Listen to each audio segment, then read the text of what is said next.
আসসালামু আলাইকুম রহমতুল্লাহি আবরাকাতুহু।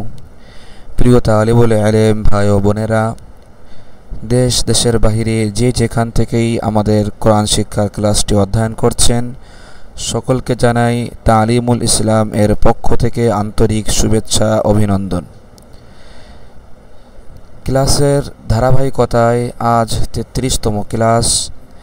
এই ক্লাসে আমরা কায়দার দ্বিতীয় পাঠটি অধ্যয়ন করব। ইতিমধ্যে আলহামদুলিল্লাহ আমরা কায়দার প্রথম পাঠ অধ্যয়ন শেষ করেছি এবং প্রথম পাঠে আমরা কোরআন শরীফ শিক্ষার বেসিক যেই ধারণা এটা আলহামদুলিল্লাহ আমাদের অর্জন হয়ে গেছে। প্রথম পাঠে আমরা যে বিষয়গুলো অধ্যয়ন করেছি, বিশেষ করে আরবি হরফের 29টি বিশুদ্ধ উচ্চারণ আমরা শিখেছি। তারপর হারাকাত, তানবিনের উচ্চারণ, ব্যবহার এগুলি আমরা শিখেছি। তারপর জজমওয়ালা হরফ, তারপর তাসদিদওয়ালা হরফ কিভাবে উচ্চারণ করতে হয় এগুলি আমরা শিখেছি এবং মদের আলোচনা অনেক দীর্ঘায়িত, সেখান থেকেও আমরা কিছু মদের আলোচনা ইতিমধ্যে শেষ করে এসেছি। আর কিছু ধারণা আমাদের প্রয়োজন যেটা একটু অ্যাডভান্স লেভেলের, এই বিষয়টাও ইনশাল্লাহ আমরা এক এক করে এই পাঠটি পড়ার মাঝে মাঝে ইনশাল্লাহ আমরা অধ্যয়ন করে নিব। আমি আপনাদেরকে শুরুতেই বলেছিলাম যে 9টি নিয়ম শিখেই কোরআন রিডিং পড়তে পারবে। তা 9টি নিয়ম এর মধ্যে থেকে আমরা ইতিমধ্যে কয়টি শেষ করেছি? আমরা 6টি বিষয় আমরা অধ্যয়ন করেছি। আরও 3টি বিষয় রয়েছে, এটা একটু অ্যাডভান্স লেভেলের। এটা ইনশাল্লাহ আমরা এক এক করে আমাদের এই দ্বিতীয় পাঠের অধ্যয়নের মাঝে মাঝে আমরা শুরুতে আমরা আলোচনা করে নেব ইনশাআল্লাহ। আজকে আমরা যে বিষয়টি জানব সেটি হলো 7ম নম্বর, মদ গুনাহের বিবরণ। মাদের কিছু আলোচনা আমরা পিছনে গিয়েছে, আরও কিছু আলোচনা ইনশাআল্লাহ আমরা করব। তা মদ গুনাহের বিবরণ আজকে আমরা পরপর 2টি ক্লাসে ইনশাআল্লাহ এই গুনাহের বিবরণটা আমরা শেষ করব। তারপর মাদের যেই আলোচনাটা বাকি আছে সেইটা ইনশাআল্লাহ আমরা অধ্যয়ন করব। তা আসুন গুনাহ কাকে বলে, গুনাহর ব্যাপারে আমরা কিছু আগে পরিচয় নেই, তারপর ইনশাআল্লাহ আমরা কায়দার দ্বিতীয় পাঠটি অধ্যয়ন শুরু করব। আপনারা দেখতেই পাচ্ছেন এখানে উল্লেখ করা হয়েছে নুনে সাকিন ও তানবিনের বিবরণ। নুন সাকিন এবং তানবিনের বিবরণ। মদ গুনাহের একটা গুরুত্বপূর্ণ অংশ হলো নুনে সাকিন এবং মিমে সাকিন এর ব্যবহার। গুনাহের মূল গুনাহ কিন্তু এই নুনে সাকিন এবং তানবিন এবং মিম সাকিন এইগুলাই বেশি আসে। তাই এই বিষয়টা আমরা খুবই গুরুত্ব দিয়ে ইনশাআল্লাহ শিখব নুন সাকিন এবং তানবিনের ব্যবহার সম্পর্কে। এখানে বলা হচ্ছে নুনে সাকিন ও তানবিনকে 4 প্রকারে পড়া যায়। নুনে সাকিন এবং ও তানবিনকে কয় প্রকারে পড়া যায় বলা হচ্ছে? 4 প্রকার। 4 প্রকারে পড়া যায়। 1 নম্বর হলো ইকলাব, 2 নম্বর ইদগাম, 3 নম্বর ইজহার, 4 নম্বর ইকফা। তাহলে নুনে সাকিন এবং তানবিনের ব্যবহার মোট কত প্রকার? 4 প্রকার আমরা জানলাম। এই 4 প্রকার আমরা ভালো করে ইনশাআল্লাহ আজকে আমরা অধ্যয়ন করব। 1 নম্বরেই বলা হচ্ছে ইকফার পরিচয়। নুনে সাকিন এবং তানবিন 4 প্রকারে পড়া যায়। তার মধ্যে 1 নম্বর হলো তার মধ্যে একটি হলো 1 প্রকার হলো ইকফা। তাই ইকফার পরিচয় কি, ইকফা কাকে বলে, কিভাবে এটা পড়তে হয় এই বিষয়টা আমরা জেনে নিই। ইকফার অর্থ কি? ইকফা অর্থ গোপন করা, গোপন করিয়া পড়া। ইকফা অর্থ গোপন করিয়া পড়া, অর্থাৎ এই গুন্নাটা নাকের মধ্যে গোপন করে পড়তে হয়। কিভাবে পড়তে হয় সামনে আসবে দেখুন। তো আমরা শাব্দিক অর্থ জানলাম, ইকফার অর্থ গোপন করিয়া পড়া। ইকফার হরফ কয়টি? ইকফার হরফ 15টি। কি কি এখানে সারিবদ্ধভাবে দেওয়া আছে? তা, সা, জিম, দাল, জাল, জা, সিন, শিন, তারপর সদ, দত, ত, জ, ফা, কফ, কাফ। তাহলে এখানে 15টি হরফ আমরা পাইলাম। এই 15টি হলো ইকফার হরফ। তাই ইকফার হরফ 15টি। বা, তা, সা, দাল দাল জা সিন শিন সদ দদ ত জ ফা কফ কাফ। এটিকে আবার অনেকে এইভাবেও পড়ে তাও সাও জিমো দালো দালো জা সিনো শিনো শত দদ তাও জ ফাও কফ কাফ।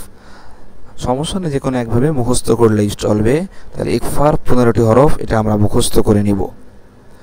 আর ইকফার গুন্না কিভাবে করতে হবে সে গুন্নাহের পদ্ধতি সম্পর্কে বলা হচ্ছে। নুনে সাকিন বা তানবিনের পরে ইকফার কোনো হরফ আসিলে, নুনে সাকিন বা তানবিনের পরে ইকফার কোনো হরফ আসিলে, তাহলে ইকফার হরফ কয়টি? 15টি। এই 15টি হরফের মধ্য থেকে কোনো হরফ আসলে কি করতে হবে? উক্ত নুন সাকিন বা তানবিনকে গুন্নার সহিত গোপন করিয়া পড়িতে হয়। তাহলে গোপন করিয়া পড়িতে হয়, তাকে ইকফা বলে। তাহলে ইকফার কাকে বলে শাব্দিক অর্থ আমরা জানলাম, গোপন করে পড়া। ইকফার হরফ 15টি, সেটাও আমরা জানলাম। এই 15টি হরফ অবশ্যই আমরা সবাই মুখস্থ করে নিব। আর নুন সাক এর ইকফা কিভাবে করতে হবে সেটা বলা হয়েছে। নুন সাকিন বা তানবিনের পরে ইকফার 15 হরফের কোনো একটা হরফ আসলে উক্ত নুন সাকিন বা তানবিনকে কি করতে হবে? এই যে বলা হচ্ছে গুন্নার সহিত, এটাকে গুন্নার সহিত গোপন করিয়া পড়তে হয়। কিভাবে পড়তে হবে সেটার উদাহরণ এই এখানে একটু আসতে, আমরা একটু দেখে নিই, তাহলে আমাদের বুঝতে সুবিধা হবে। এই যে দেখুন একটা নুনে সাকিন বলা হয়েছে, নুনে সাকিন বা তানবিনের পরে। তো এখানে নুনে সাকিন আছে, জবরের বাম পাশে নুনে সাকিন আছে। এখন বলা হয়েছে নুনে সাকিন বা তানবিনের পরে ইকফার 15 হরফের কোনো হরফ আসলে উক্ত নুন সাকিন বা তানবিনকে গুন্নার সাথে পড়তে হয়। তো এখন দেখুন এই যে নুনে সাকিন আছে, এরপরে যে হরফটা আসছে সেটি কি? এরপরে হরফ যেটা আসে সেটি হলো তা। তা ইকফার 15 হরফের মধ্যে একটি কি আছে? একটা তা আছে না? এই যে তা, তা পাওয়া গেছে। সুতরাং এই নুনে সাকিনকে কি করতে হবে? নুন সাকিনকে গুন্নার সহিত গোপন করে পড়তে হবে এইভাবে। আনতুশরিকু, আনতুশরিকু। এই যে নুন সাকিনকে আমরা কি করছি? গুন্না করতেছি। আর গুন্নাটা কোথায় করতেছি? নাকের মধ্যে। ঠিক আছে, নুন সাকিন এই তানবিনকে আমরা কি করছি? নাকের মধ্যে গোপন করে গুন্নাটা করতেছি এভাবে, আনতুশরিকু। ঠিক আছে, আশা রাখি আপনারা বুঝতে পারছেন। এখানে আরেকটু উদাহরণ দেওয়া হচ্ছে, দেখুন এই যে নুনে সাকিন, নুনে সাকিনের পরে ইকফার 15 হরফের একটি হরফ আসছে, সেটি হলো কি? সা। তাই সা, এই যে এটিও কি ইকফার 15 হরফের মধ্যে একটি হরফ, এই যে সা।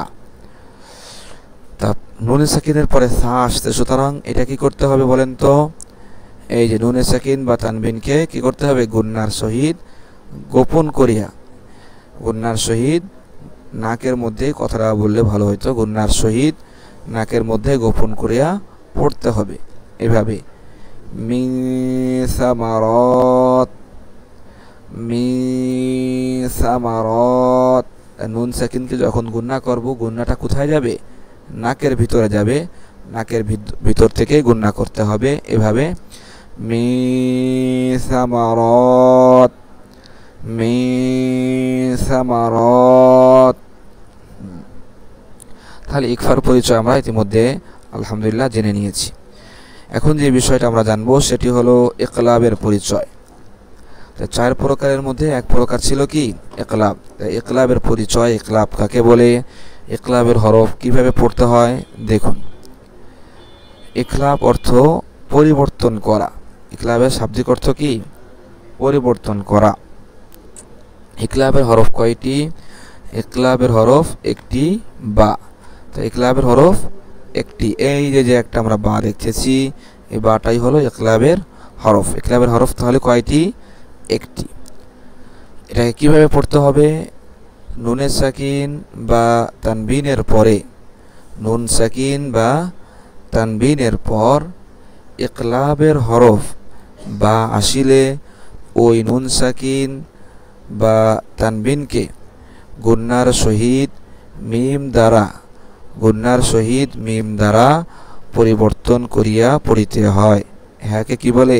ইকলাব বলা হয়। তাহলে ইকলাবের হরফ একটা বা। ইকলাব এটা কিভাবে করতে হয় সেটা বলা হলো নুনে সাকিন বা তানবিনের পরে। যেমন দেখুন এই যে নুনে সাকিন আসছে, ঠিক কিনা? মিমের পরে এই যে নুনে সাকিন আসছে, নুনে সাকিন আসুক বা তানবিন আসুক, নুনে সাকিন বা তানবিনের পরে ইকলাবের হরফ বা আসলে, এখানে কি বা আসছে? দেখুন তো, নুনে সাকিনের পরে এই যে বা আসছে, ঠিক কিনা? এই যে বা আসছে। এখানেও দেখুন এই যে নুনে সাকিনের পরে কি আসছে? এই যে বা আসছে। তাই ইকলাবের হরফ একটা, তাহলে মনে রাখা সহজ, মাত্র একটাই হরফ। নুনে সাকিন বা তানবিনের পরে বা আসলে কি করতে হবে? আসলে তানবিনকে গুন্নার সহিত, ওই নুনে সাকিন বা তানবিনকে গুন্নার সহিত মিম দ্বারা পরিবর্তন করিয়া, তাহলে এই নুনে সাকিনকে কি করতে হবে? মিম দ্বারা পরিবর্তন করতে হবে, পরিবর্তন করে পড়তে হবে। তাই মিম দ্বারা পরিবর্তন করে গুন্নার সহিত পড়িতে হবে। যেমন দেখুন এখানে করা হয়েছে, এই যে নুন সাকিনটা আমরা দেখতে পাচ্ছেন, এই নুন সাকিনকে কি করা হয়েছে? এই যে মিম দ্বারা পরিবর্তন করা হয়েছে। আপনারা দেখতে পাচ্ছেন এই যে ছোট্ট করে একটা মিম আছে, ঠিক কিনা? এখানেও দেখুন এই যে নুন সাকিনের পরে এই যে ছোট্ট করে একটা মিম আছে। তাই নুন সাকিনকে আমরা কি করছি? মিম দ্বারা পরিবর্তন করতেছি। তাই দুইটা কথা বলা হয়েছে। একটা হলো বলা হয়েছে ওই নুন সাকিন বা তানবিনকে এক নম্বর মিম দ্বারা পরিবর্তন করতে হবে, আর একটা কথা বলা হয়েছে এই যে গুন্নার সহিত পড়তে হবে, মিম দ্বারা পরিবর্তন করে গুন্নার সাথে পড়তে হবে। আমরা সেটাই করছি, নুনকে মিম দ্বারা পরিবর্তন করে এখানে গুন্নার সাথে পড়ব। এইভাবে মিম বাখিলা, মাম বাখিলা। এই মিমের পরে নুন না পড়ে আমরা কি বলবো? এই মিম ডাইরেক্ট এই মিমকে ধরবে, এই ছোট্ট মিমকে, ঠিক আছে? এই নুন সাকিন এটা বাদ যাবে, কারণ এই নুন সাকিনকেই তো আমরা কি করেছি? মিম দ্বারা পরিবর্তন করছি। তা কীভাবে বলবো? মাম বাখিলা। আমরা কিন্তু মান বাখিলা এরকম বলি না, এরকম বলছি না, আমরা বলছি মাম বাখিলা। এমনিভাবে এখানেও নুনকে মিম দ্বারা পরিবর্তন করে গুন্নার সাথে পড়ব, মিম বাইনি, মিম বাইনি। তাহলে মিম এই সরাসরি মিমকে ধরছে, মিম মিন করছি না, মিম মিম বাইনি। তো আশা রাখি ইনশাল্লাহ আপনারা আলহামদুলিল্লাহ ইকলাবের পরিচয়টাও বুঝতে পারছেন। 3 নম্বর হলো ঈদগামের আলোচনা। তবে ঈদগামের আলোচনাটা পড়ার আগে আমি আপনাদের মৌখিকভাবে একটু বলে দিই। ঈদগাম মূলত 2 প্রকার। কয় প্রকার? 2 প্রকার। একটাকে বলা হয় ঈদগামে বা গুন্না, আর একটাকে বলা হয় ঈদগামে বিলা গুন্না। একটা হলো ঈদগামে বা গুন্না, আর একটা কি? ঈদগামে বিলা গুন্না। ঈদগামে বা গুন্না মানে হলো গুন্নার সাথে এটা পড়তে হবে, আর বিলা গুন্না মানে গুন্না হবে না, ঠিক আছে? বিলা গুন্না মানে গুন্না ছাড়া পড়তে হবে। তাহলে যাই হোক, এই 2টা প্রকার মিলে হবে একটা প্রকার। আমরা নুন সাকিন এবং তানবিনকে 4 ভাগে ভাগ করে আসছি, তার মধ্যে একটা প্রকার গেছে ঈদগাম। এই ঈদগাম আবার কয় ভাগে ভাগ হচ্ছে? 2 ভাগে ভাগ হচ্ছে, ঠিক আছে? আচ্ছা, এবার দেখুন আমরা ঈদগামে বা গুন্না। তাহলে ঈদগাম 2 প্রকার বলে আসছি, ঈদগামে বা গুন্না, ঈদগামে বিলা গুন্না। এখানে ঈদগামে বা গুন্নার পরিচয়টা আগে আমরা জানব। এখানে বলা হচ্ছে, জেনে রেখো ঈদগাম 2 প্রকার। ঈদগাম কয় প্রকার? ঈদগাম 2 প্রকার, যেটা আমি আপনাদেরকে মৌখিকভাবে মাত্র বলেছি।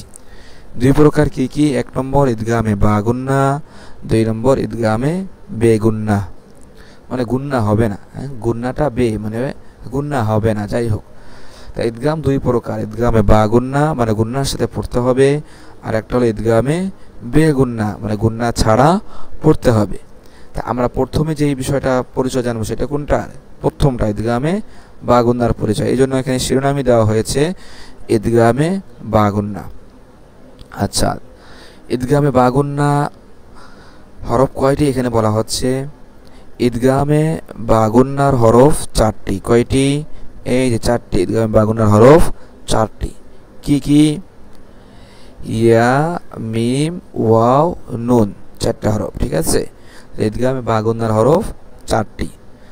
এটা আমরা মুখস্থ করে নিব, এগুলো সম্পূর্ণটা আমরা মুখস্থ করে নিব। ঈদগামে বা গুন্নার হরফ কয়টি, কি কি, কিভাবে পড়তে হয়। আচ্ছা, এখন এটা পড়ার নিয়ম কি? পড়ার নিয়মটা বলা হচ্ছে নুনে সাকিন, ঠিক আছে, বা তানবিনের পরে, নুনে সাকিন বা তানবিনের পরে ঈদগামে বা গুন্নার কোনো হরফ আসিলে উক্ত নুন সাকিন বা তানবিনকে গুন্নার সহিত উক্ত নুন সাকিন বা তানবিনকে কি করতে হবে? গুন্নার সহিত উক্ত নুন সাকিন বা তানবিনকে গুন্নার সহিত মিলিয়ে পড়িতে হয়। ঠিক আছে, তাকে কি বলা হয়? ঈদগামে বা গুন্না বলা হয়। তাহলে আমরা কি পাইলাম? ঈদগামের বা গুন্নার হরফ চারটি, ইয়া, মিম, ওয়াও, নুন। তারপরে বলা হয়েছে নুনে সাকিন বা তানবিনের পরে ঈদগামে বা গুন্নার কোনো হরফ আসিলে, ঈদগামে বা গুন্নার হরফ কয়টা বলেন তো? এই চারটি। তাহলে নুন সাকিন বা তানবিনের পরে এই চারটির কোনো একটি হরফ আসলে, যেমন আমরা উদাহরণে যাই তাহলে সুবিধা হবে দেখুন বুঝতে। এই যে দেখুন এখানে নুনে সাকিন আসছে, ঠিক কিনা? নুনে সাকিন আমরা পেয়েছি। এখানেও দেখুন এই যে নুনে সাকিন পেয়েছি। নুনে সাকিনের পরে ঈদগামে বলা হচ্ছে ঈদগামে বা গুন্নার কোনো হরফ আসিলে। দেখুন তো এরপরে ঈদগামে বা গুন্নার কোনো হরফ আসছে কিনা? এখানে আসছে ইয়া, এখানে আসছে মিম। তা ইয়া, মিম এই দুটো ঈদগামে বা গুন্নার হরফ কিনা? হ্যাঁ, ঈদগামে বা গুন্নার হরফ। এই যে আমরা জানছি ইয়া, মিম উভয়টি কিসের? ঈদগামে বা গুন্নার হরফ। তা নুন সাকিনের পরে ঈদগামে বা গুন্নার হরফ আসলে কি করতে হবে? উক্ত নুন সাকিন বা তানবিনকে গুন্নার সহিত মিলাইয়া পড়তে হবে। তাহলে এটাকে এখন আমরা গুন্নার সাথে আমরা মিলাইয়া পড়ব। কিভাবে পড়বো? তাহলে এটাকে আমরা গুন্নার সাথে আমরা মিলাই এভাবে পড়ব, মাইয়াকুলু। ঠিক আছে, এটাকে আমরা নুন সাকিনকে আমরা গুন্নার সাথে গুন্না করে এখন এই হরফটাকে এই হরফের সাথে আমরা মিলিয়ে পড়ব। এইভাবে পড়তে হবে, মাইয়াকুলু, মাইয়াকুলু। ঠিক আছে, আচ্ছা, মাইয়াকুলু। তাহলে যেহেতু এখানে সম্পূর্ণ আমাদের কায়দাটা পাওয়া গেছে, নুন সাকিন বা তানবিন এখানে নাই, তানবিনের উদাহরণ আমরা সামনে পাবো ইনশাআল্লাহ। নুন সাকিনের পরে যেহেতু কি আসছে? ঈদগামে বা গুন্নার হরফ আসছে, এটিকে আমরা গুন্না করে পড়ব এভাবে, মাইয়াকুলু।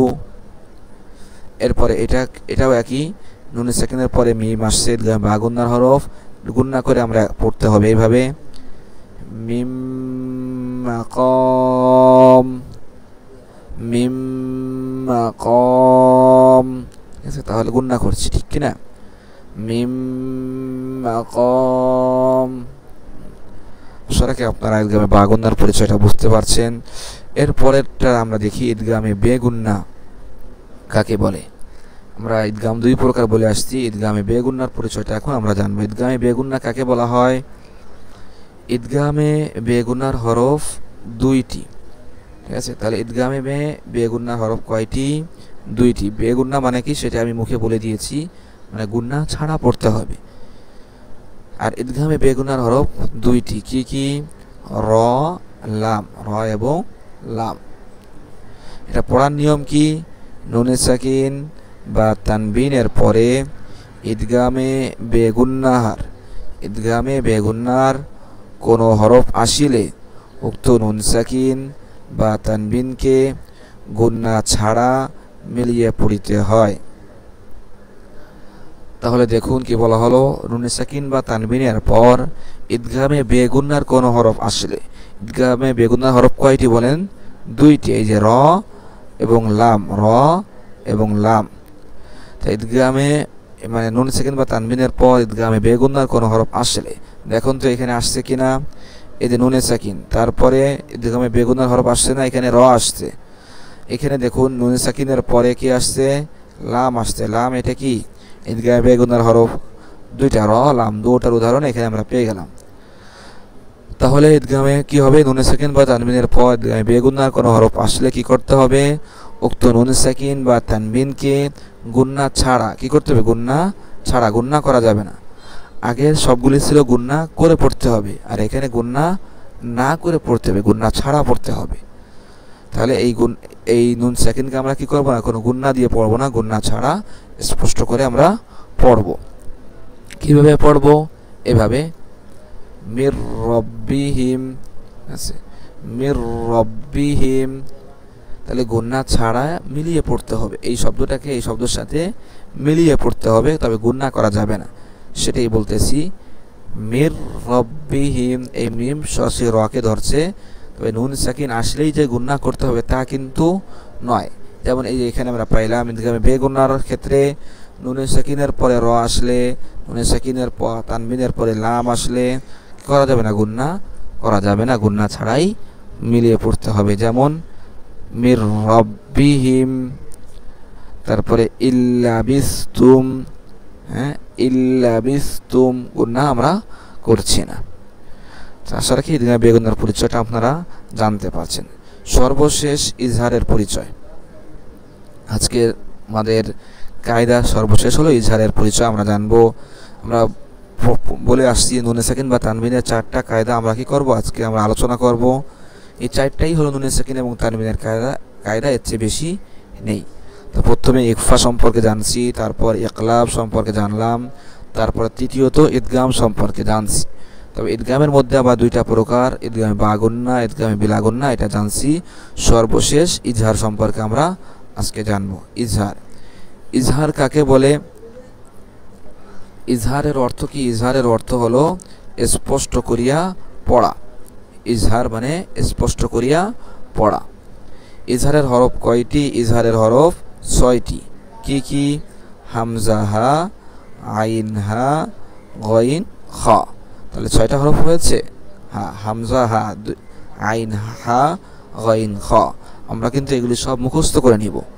ইজহারের কয়টি হরফ, কি কি, ইজহারের হরফ 6টি, হামজা হা, আইন হা, গইন খ। এটা পড়ার নিয়ম কি, পড়ার নিয়মটা এখানে বলা হচ্ছে। নুনে সাকিন বা তানবিনের পরে, নুনে সাকিন বা তানবিনের পরে ইজহারের কোনো হরফ আসিলে উক্ত নুনে সাকিন বা তানবিনকে গুন্না ছাড়া স্পষ্ট করিয়া পড়িতে হয়, এটাকে কি বলে, ইজহার বলা হয়। কায়দাটা পড়ার নিয়মটা কিভাবে বলা হলো, নুনে সাকিন বা তানবিনের পরে ইজহারের কোনো হরফ আসিলে, ইজহারের হরফ কয়টি, 6টি। তা এই দেখুন এখানে এই যে নুনে সাকিনের পর, তারপরে এই যে নুনে সাকিনের পর কি আসছে, ইজহারের হরফ আসছে, আইন। আইন এটা ইজহারের হরফ না, হ্যাঁ এই যে দেখুন এই যে আইন, এটা কি ইজহারের হরফ। তাই নুনে সাকিনের পরে আইন ইজহারের হরফ আসছে। এখানেও দেখুন নুনে সাকিনের পরে হা, হা এটি কি ইজহারের হরফ। এই যে হা, আইনের পরেই কি এই যে হা উল্লেখ করা হয়েছে, হা। তা এখন নুনে সাকিনের পরে ইজহারের হরফ আসছে, এখন কিভাবে পড়তে হবে, নুনে সাকিন বা তানবিনকে গুন্না ছাড়া, তাহলে গুন্না করা যাবে না, গুন্না ছাড়া স্পষ্ট করিয়া পড়তে হবে। কিভাবে পড়তে হবে, আন আমতা, আন আমতা, নুন সাকিনকে গুন্না করা যাবে না, আন এরকম না, আন আমতা এরকম না, তাহলে কিন্তু ভুল হয়ে যাবে। তাহলে বরং নুন সাকিনকে গুন্না ছাড়া স্পষ্ট করে পড়তে হবে, যেহেতু ইজহারের হরফ পরে আসছে। আন আমতা, তারপরে ওয়ান হার, ওয়ান হার, ঠিক আছে, ওয়ান হার, কোনো গুন্না করা যাবে না। আন আমতা, আন আমতা এটা কোথায় আছে বলতে পারেন আপনারা, কোরআন শরীফে সূরা ফাতিহার মধ্যে আছে। হ্যাঁ, আন আমতা আলাইহিম, ঠিক না। তো যাই হোক সুপ্রিয় দর্শক শ্রোতা, আমরা আজকে নুনে সাকিনের আলোচনাটা পড়ে আমরা শেষ করলাম। এই নুনে সাকিনের যে বিষয়টা আমাদের বলা হলো এটা অবশ্যই আমরা মুখস্থ করে নিব। এগুলো ইনশাআল্লাহ আমি আপনাদের ভিডিওর সাথে এটাকে আমরা পিডিএফ আকারে আপনাদের কাছে আমরা পৌঁছায় দিব, ঠিক আছে। তাহলে কোনো টেনশনের কারণ নাই, ইনশাআল্লাহ এটা আপনারা পেয়ে যাবেন। তবে যাই হোক এটাকে আমরা কী করবো, ভালো করে আত্মস্থ করবো ইনশাআল্লাহ। আসুন আজকে আমরা মূল কায়দা থেকে আমরা পড়া শুরু করি। অনেক সময় হয়ে গেল, কায়দাটা আমরা জানলাম। এখন আমরা কায়দা দ্বিতীয় পাঠটি আমরা বানান করে ইনশাল্লাহ পড়ে আজকে ক্লাসটি শেষ করব। দেখুন, বিসমিল্লাহির রহমানির রহিম, এটাকে আমরা একটু বানান করে পড়ি। বা সিনজের বিস, মিম লামজের মিল, মিমের পরে আলিফ লাম উভয়টি সাকিন, এরপরে র আসছে, লাম আসছে, লামে তাসদীদ। সুতরাং এটাকে কি করতে হবে, ভালো করে পড়তে হবে। ঠিক আছে, লাম আসছে, লামকে কি করতে, তাসদীদ দিয়ে তাসদীদের সাথে পড়তে হবে। তাহলে মিমটা লামকে ধরবে। কিভাবে পড়তে হবে, মিম লাম জবর, মিম লামজের মিল, বিসমিল, লাম খাড়া জবর লা, হাজের হি, বিসমিল্লাহি, বিসমিল্লাহি। এই হা পরের এই রকে ধরবে, ঠিক কিনা? তাহলে হা রজের হির, হা রজের হির, বিসমিল্লাহির। ঠিক আছে, হা এই রকে ধরবে, বিসমিল্লাহির। এরপর র হাকে ধরবে, র হা জবর রহ, বিসমিল্লাহির রহ। মিম খাড়া জবর মা, নুন জেন্নি, বিসমিল্লাহির রহমানির। এরপর এই নুন এই রকে ধরবে, নির, নুন রাজের নির, র জবর র, বিসমিল্লাহির রহমানির নির রহিম। নুন এই রকে ধরবে, নুন রাজের নির, রহমানির, র জবর র, হায়া জের হি, মিম জের মি, রহিম। এবার আমরা সম্পূর্ণটা একসাথে আমরা পড়ি, বিসমিল্লাহির রহমানির রহিম। তারপরে দেখুন, আলিফ লাম জবর আল, হা মিম জবর হাম, আল হাম, দাল পেশ দু, আল হামদু, লিল্লাহি, লাম লামজের লিল, লাম লামজের লিল, লাম খাড়া দেব লা, লিল্লাহ, হাজের হি, লিল্লাহি, আলহামদু লিল্লাহি। তারপর রব্বিল, রবা জবর রব, বালামজের বিল, রবা জবর রব, বালামজের বিল, রব্বিল। আইন খাড়া জবর আ, লাম জবুল্লা, রব্বিল আলা। আইনে এক আলিফ টান হবে যেহেতু খাড়া জবর আসছে, ঠিক কিনা? রব্বিল আ, লাম জবুল্লা, মিমিয়াজের মি, রব্বিল আলামি, নুন জবুন্না, আলামিনা। এখন আমরা একটু মিলাই পড়ি, আলহামদুলিল্লাহি রব্বিল আলামিন। তাহলে এটা তো আমাদের সবারই মুখস্থ আছে, যেহেতু আমরা সবাই নামাজে পড়ি, সূরাটা আমাদের মুখস্থ আছে। তাহলে এখানে দেখুন, আলামিন, এখানে আমরা তিন আলিফ টান দিচ্ছি কেন বলতে পারেন? যে এর বাম পাশে জজমালা ইয়া আসছে, মদের হরফ, মদের হরফের পর মদের হরফের বামের হরফে নুনের উপর আমরা থামছেছি, থামার কারণে এটা আর মধ্যে তবাই থাকে না। এটা কি হয়ে গেছে বলেন তো? মধ্যে আরজি হয়ে গেছে। আর মধ্যে আরজি কয় আলিফ টেনে পড়তে হয়? তিন আলিফ টেনে পড়তে হয়। সেজন্য আমরা তিন আলিফ টানতেছি, রব্বিল আলামিন। তারপরে দেখুন, র বা জবর রব, বাজের বি, রব্বি, জাদাল জের জিদ, রব্বি জিদ, নুনিয়া জের নি, রব্বি জিদনি, রব্বি জিদনি, রব্বি জিদনি। আইন লামজের আইল, আইন লামজের আইল, মিম আলিফ দুই জবর মান, ইলমান, রব্বি জিদনি ইলমান। এখানে এক আলিফ টানতেছি কেন? মদের হরফ হওয়ার কারণে। রব্বি জিদনি ইলমান। তারপরে দেখুন আইন নুন জবর আন, হা পেশ হু, আন হু। আইন নুন জবর আন, হা পেশ হু, আন হু। মিম আলিফ জবর মা, লাম পেশ লু, হা উল্টা পেশ হু, মালুহু। এখানে এক আলিফ টান হবে, ঠিক কিনা? যেহেতু আমরা পেছনে পড়ে আসছি, খাড়া জবর খারাজের উল্টা পেশ হলে এক আলিফ টেনে পড়তে হয়, ঠিক কিনা? তাহলে এখানে আমরা কি করব? এক আলিফ টেনে পড়ব। এখানে যেহেতু হার পর উল্টা পেশ হয়েছে। মালুহু, মিমেও এক আলিফ টান দিব মদের হরফ হওয়ার কারণে। তাহলে আমরা একসাথে বলি আনহু মালুহু, আনহু মালুহু। তারপরে আলিফ নুন জবর আন, আইন মিম জবর আম, আন আম, আন আম। তা জবর তা, আন আম তা, আন আম তা। তারপর মিম নুন জের মিন, মিম নুন জের মিন, আন আম তা মিন। তারপর হা বা জবর হাব, এই লাম পরে লামকে ধরবে, লাম লাম জের লিল, হাব লিল, মিন হাব লিল, মিন হাব লিল। লাম লাম জের লিল, হাব লিল। ওয়াও জবর ওয়া, রা ইয়া জের রি, দাল জের দি, ওয়ারিদি। কিন্তু এখানে আমরা থামবো, তাহলে এখানে আবার কয় আলিফ হয়ে যাবে? 3 আলিফ হয়ে যাবে। আচ্ছা, আমরা একটু এইটুক মিলে একসাথে পড়ি।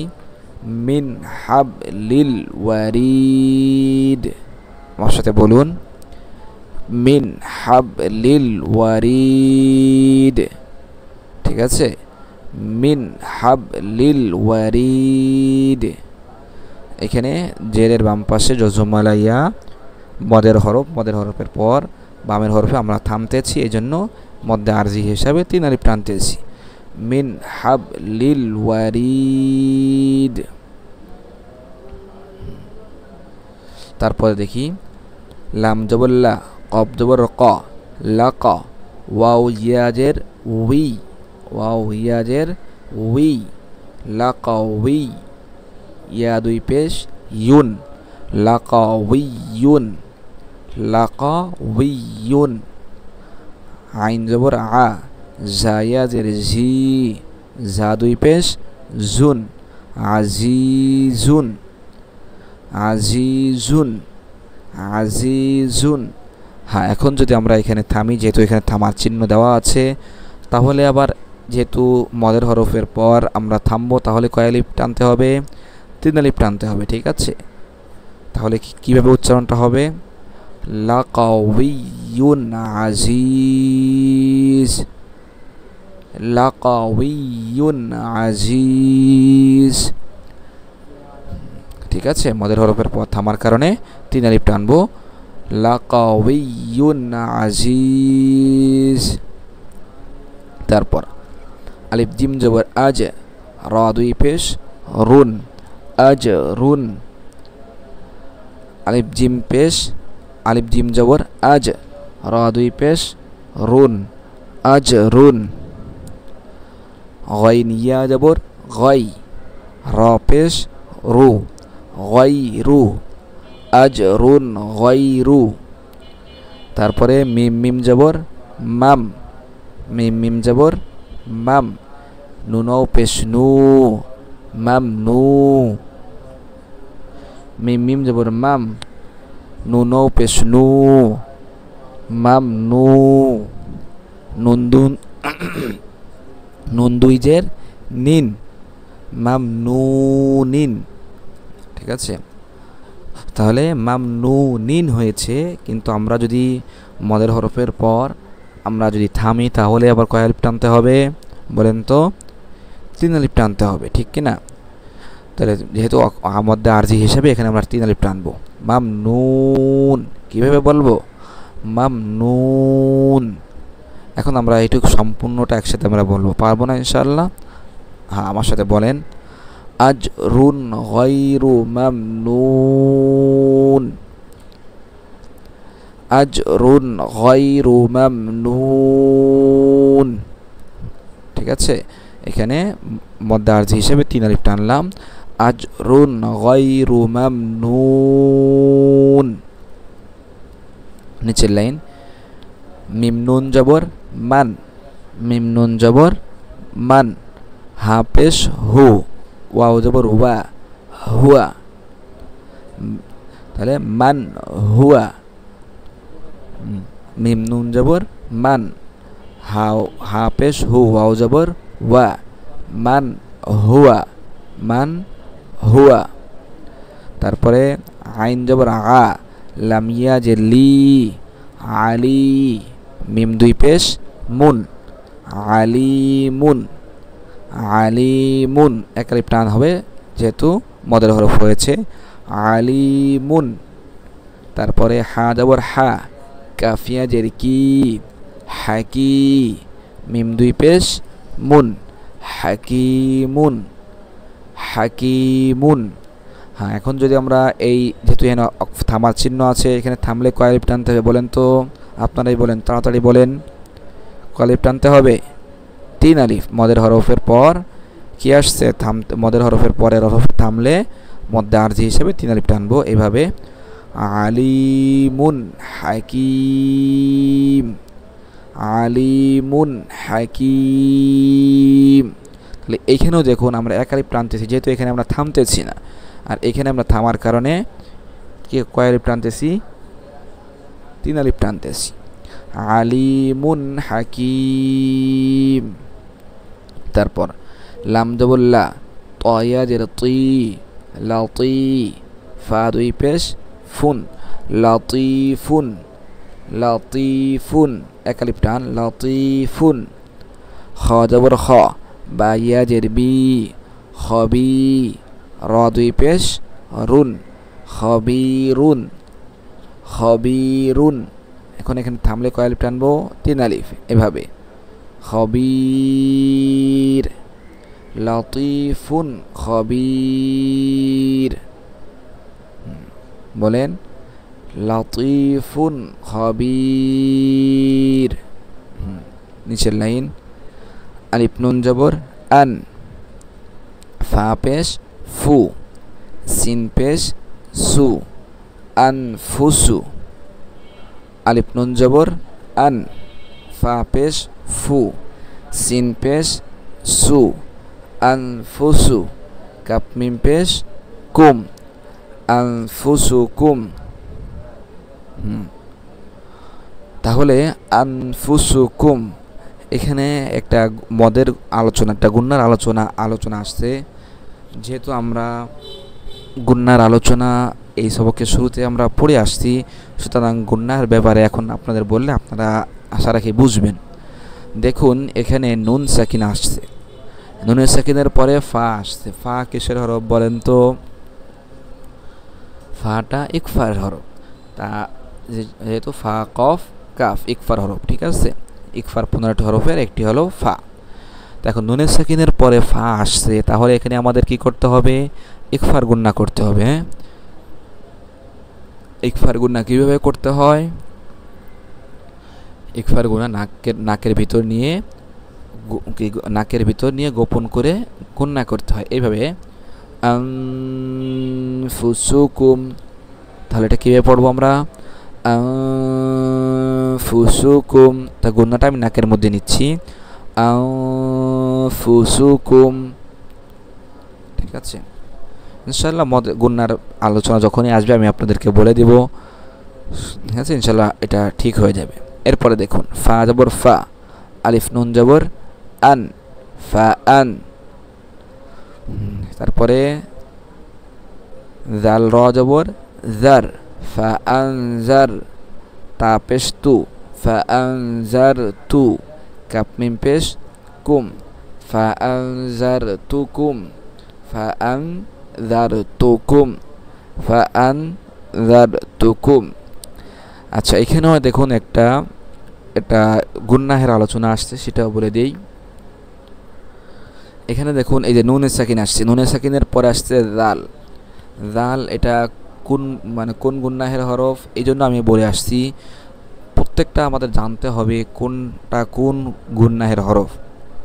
ঠিক আছে, একটা নুনে সাকিনের পরে কোন হরফ আসলে সেটা আমাদের জানতে হবে এটা কিসের, ইকফার হরফ না ইজহারের না ইদগামের না কিসের হরফ, তাহলে আমরা সেই অনুযায়ী গুন্না করতে পারবো। দেখুন এখানে নুন সাকিনের পরে জাল আসছে, জালটা ইকফার হরফ, দাল জাল র জা এগুলি সব ইকফার হরফ। তাই ইকফার হরফ হলে কি করতে হবে, নাকের ভিতরে লুকিয়ে গুন্না করতে হবে। তা আমরা গুন্নাটা করি, ফাআনযারতুকুম, বলেন আমার সাথে, ফাআনযারতুকুম। তাহলে এই নাকের ভিতরে আমরা লুকিয়ে গুন্নাটা ইকফার গুন্নাটা আদায় করছি, ফাআনযারতুকুম। তারপরে ইয়া জবর হয়, র আলিফ দুই জবর রন, হয় রন, ইয়া জবর হয়, র আলিফ দুই জবর রন, হয় রন।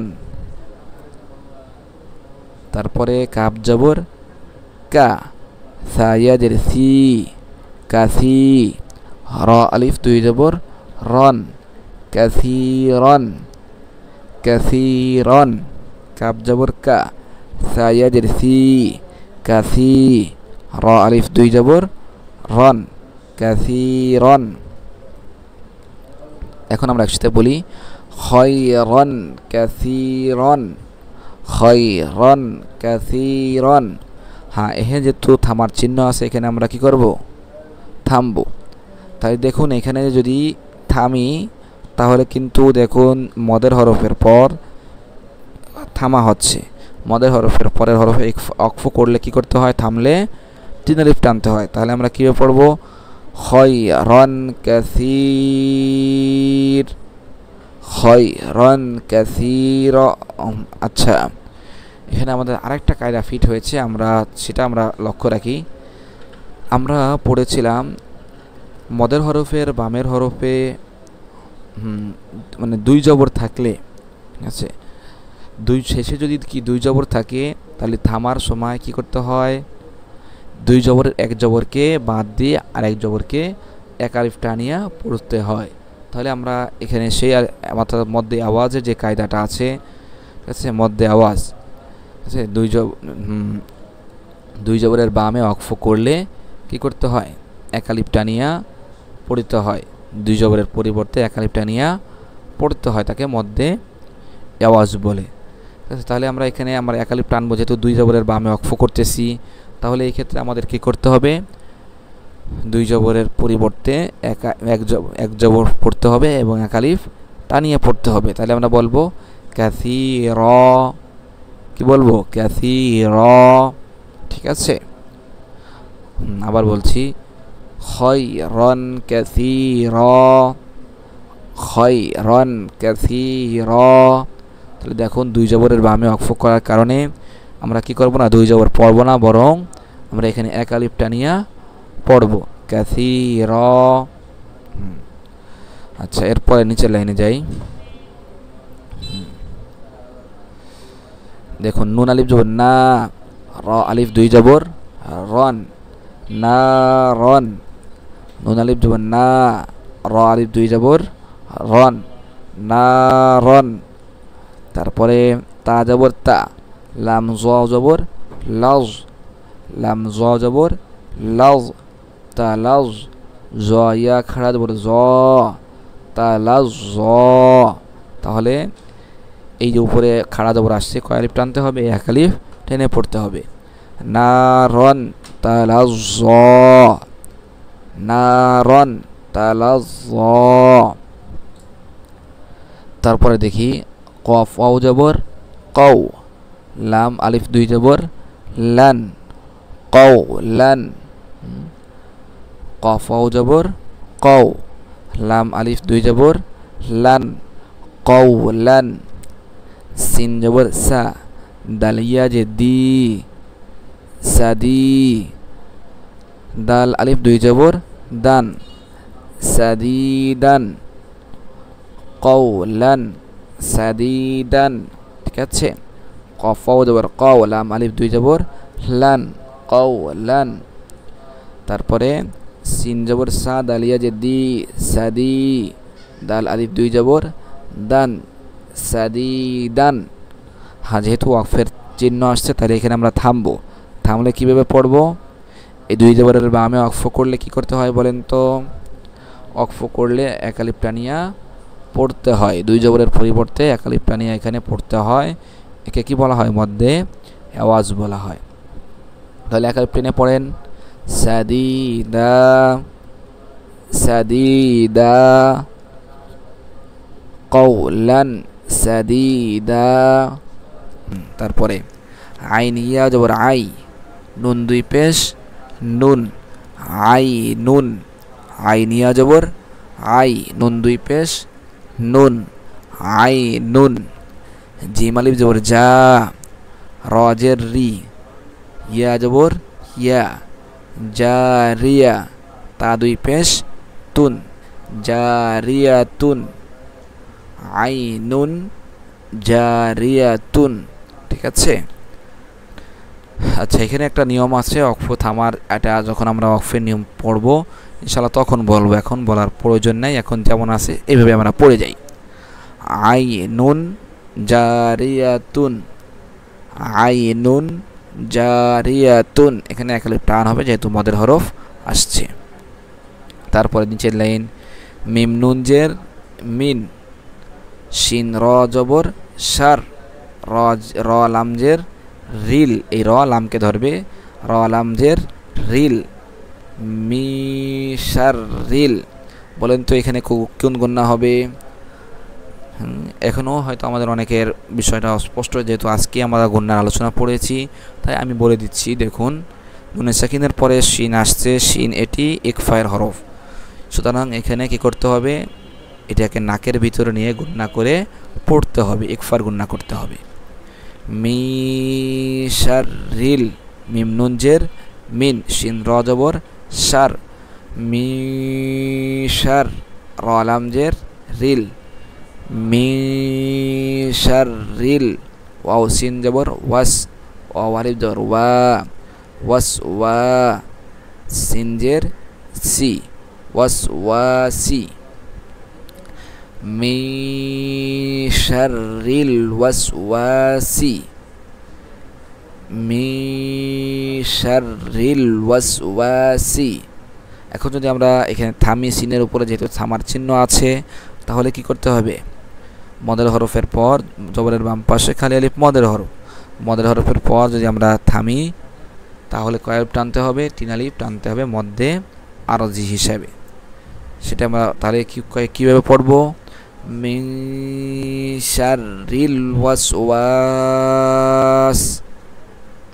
তারপরে দাল কাফ জবর দাক কাফ আলিফ দুই জবর কান তাহলে এটা হলো কাফ আর এটা হলো কি আলিফ দাল কাফ জবর দাক কাফ আলিফ দুই জবর কান দাক কান তারপরে দাল কাফ জবর দাক কাফ আলিফ দুই জবর কান দাক্কা দাক্কান দাক্কা দাক্কা কেন বলছি এটা আমরা দাক্কান বলছি এটা দাক্কা কেন বলছি বলেন তো যেহেতু আমরা এরপরে থামতেছি দুই জবরের বামে ওয়াকফ করলে এক আলিফ টানিয়া পড়তে হয় একে কি বলা হয় মধ্যে আওয়াজ বলা হয় তাই সেই হিসাবে আমরা পড়ছি দাক্কান দাক্কা দাক্কান দাক্কা তারপরে সৎফা জবর সফ সৎফা জবর সফ ফা আলিফ জবর ফা আলিফ দুই জবর ফান সফান ফা আলিফ দুই জবর ফান সফান সৎফা জবর সফ ফা আলিফ দুই জবর ফান সফান তাহলে সফান সফান কিন্তু যেহেতু এটার পরে আমরা থামবো থামার চিহ্ন আছে তাহলে কীভাবে পড়বো দুই জবরের বামে ওয়াকফ করলে এক আলিফ টানিয়ে পড়তে হয় মধ্যে আওয়াজের কায়দা অনুযায়ী এক আলিফ টেনে পড়ব সফান সফা সফান সফা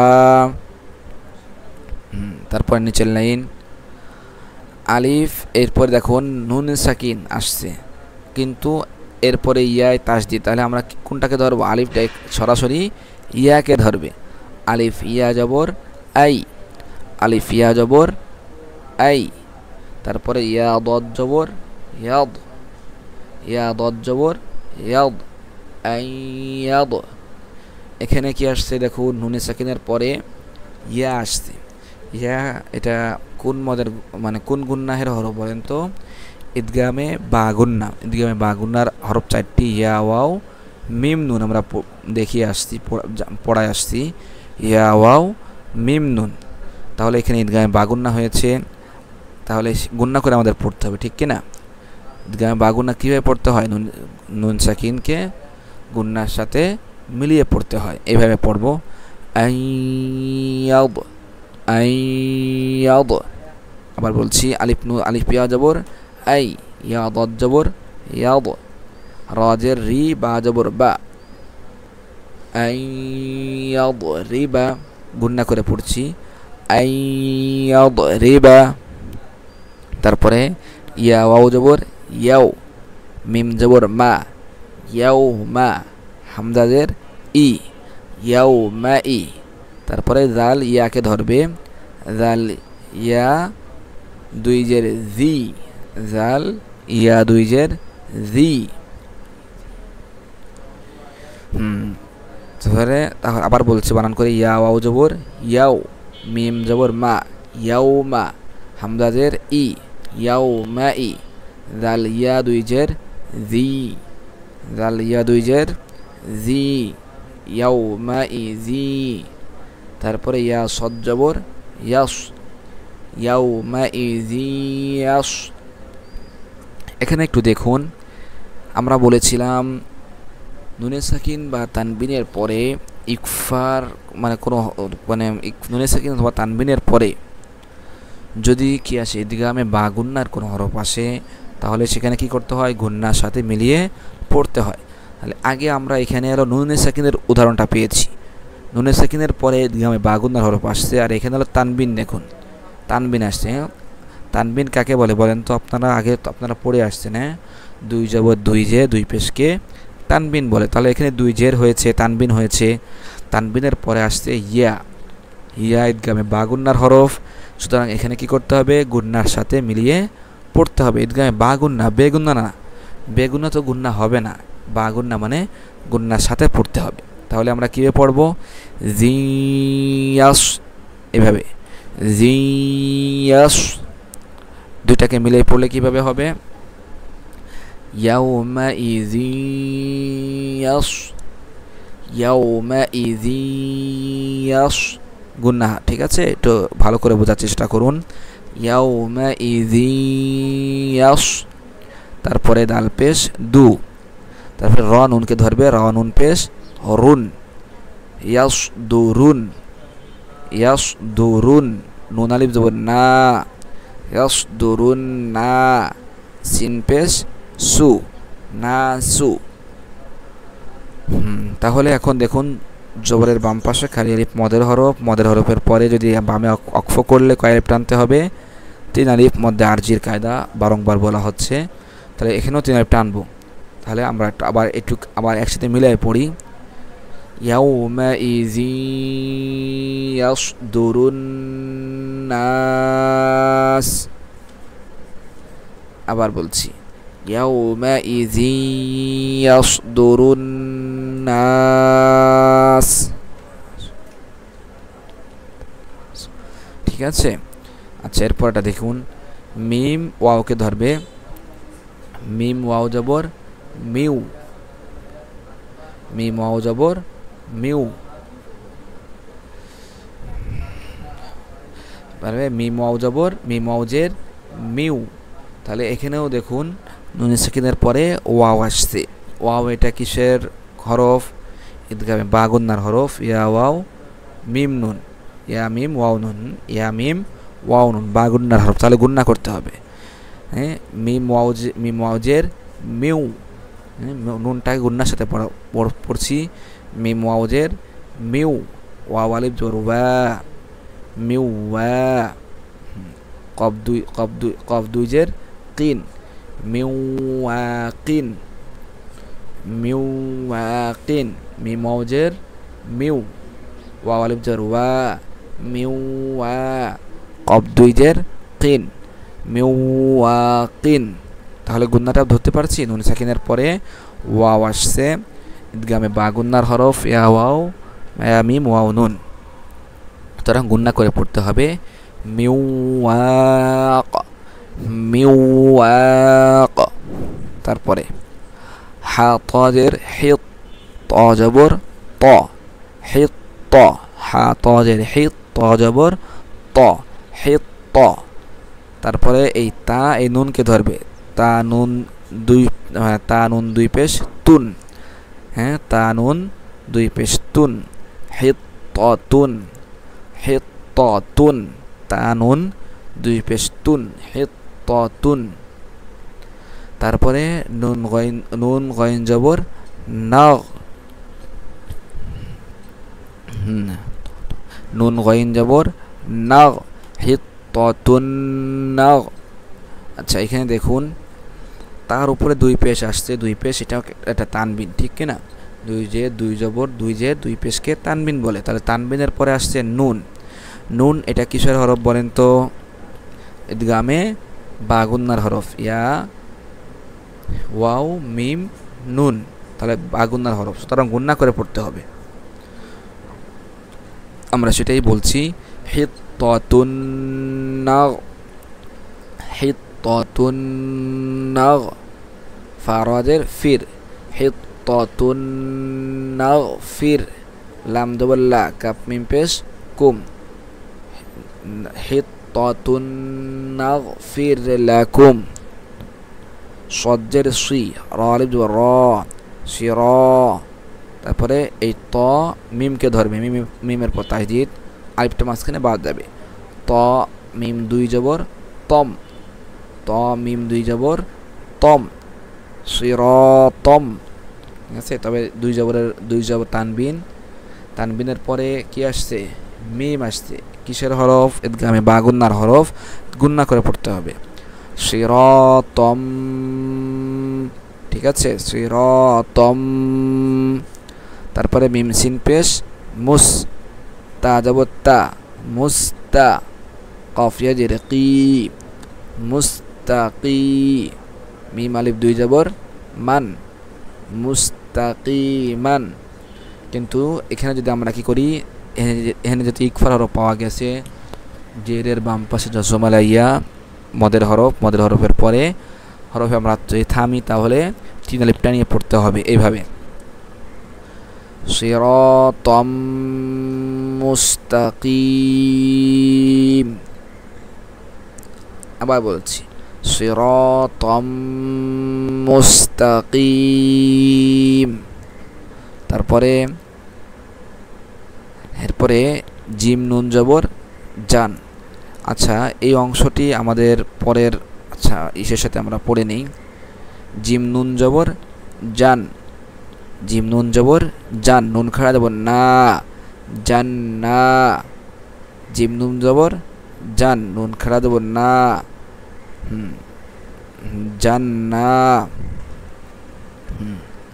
তারপরে দেখুন তা, তারপরে তা এখানে ওয়াও তা ওয়াও দুই জের তিউ তা ওয়াও দুই জের তিউ জান্নাতিউ, আচ্ছা নুনে এক টান হবে জান্নাতিউ, ঠিক আছে? তাহলে তা ওয়াও দুই জের তিউ জান্নাতিউ আছে। তাহলে এখানে দেখুন এখানে একটা গুন্না হয়েছে, সেটি হলো দুই জের তানবিন পাওয়া গেছে, তানবিনের পরে ওয়াও আসছে, ওয়াও ইদগামে বা গুন্নার হরফ, তা বা গুন্নার হরফ হলে গুন্না করে পড়তে হয়, সেটা আমরা পড়ছি জান্নাতিউ ওয়া ওয়াও জবর ওয়া জান্নাতিউ ওয়া। এরপরে দেখুন আইন পেশ উ ইয়া ওয়াও পেশ ইউ উয়ু নুন দুই জের নিন উয়ুনিন, কিন্তু এখানে আমরা থামলে আবার কয় আলিফ হয়ে যাবে? 3 আলিফ হয়ে যাবে, যেহেতু মদের হরফের পর বামে আমরা থামতেছি মধ্যে আওয়াজ হিসাবে। উয়ুন, একসাথে পড়ি, জান্নাতিন ওয়া উয়ুন, ওয়া উয়ুন, জান্নাতিন ওয়া, জান্নাতিন ওয়া উয়ুন, ওয়া উয়ুন, ওয়া উয়ুন, ওয়া উয়ুন, ওয়া উয়ুন, জান্নাতিন ওয়া উয়ুন। সুপ্রিয় দর্শক শ্রোতা, আজকের ক্লাস আমাদের এই পর্যন্ত। আশা রাখি আপনারা সকলেই ভালো করে বুঝছেন। গুন্নাহের যে বিষয়টি বলা হয়েছে আমরা অবশ্যই এটাকে মুখস্থ করব সুন্দরভাবে, ইনশাআল্লাহ আমরা পড়ব। যত কায়দা আমাদেরই দেখানো হয় যে সব কায়দাগুলো আমরা এটা মুখস্থ রাখবো, তাহলে আমাদের পড়াটা সুন্দর হবে। সুপ্রিয় দর্শক শ্রোতা, আজকের ক্লাস আমাদের এই পর্যন্ত। অনেক দীর্ঘ ক্লাস, এত সময় ধরে আমরা ইতিপূর্বে ক্লাস করিনি, তা আপনারা ধৈর্যের সাথে ক্লাসটি অধ্যয়ন করেছেন, এই জন্য সকলকে জাযাকাল্লাহ। দেখা হবে পরবর্তী ক্লাসে। পরবর্তী ক্লাসের আমন্ত্রণ জানিয়ে আজকের ক্লাস এখানেই শেষ করছি। সকলেই ভালো থাকুন, সুস্থ থাকুন। আসসালামু আলাইকুম ওয়া রাহমাতুল্লাহি ওয়া বারাকাতুহু।